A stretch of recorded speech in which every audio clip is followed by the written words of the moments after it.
சந்தேகத்தின் பேரில் கைது செய்யப்பட்ட பல தமிழ் கைதிகள் விசாரணைகளின்றி பல வருடங்களாக சிறையில் வாடுவதாக உறவினர்கள் தெரிவிக்கின்றனர்.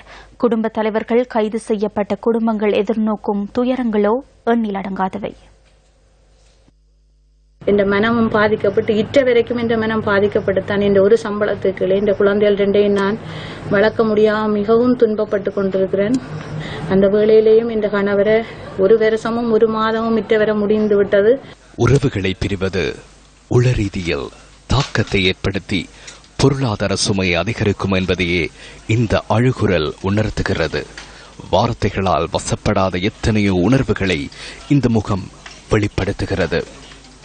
சந்தேகத்தின் பேரில் கணவன் கைது செய்யப்பட்டதை அடுத்து தனது 2 பிள்ளைகளையும் கண்ணும் கருத்துமாக இந்த தாய் வளர்த்து வருகிறார்.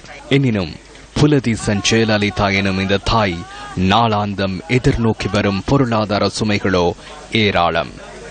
குடும்பத்தின் பொருளாதார சுமை காரணமாக மத்திய கிழக்கு நாட்டிற்கு பணிக்கு செல்லும் நோக்கில் புறப்பட்ட போதே தனது கணவனும் கைது செய்யப்பட்டதாக இவர் கூறுகிறார்.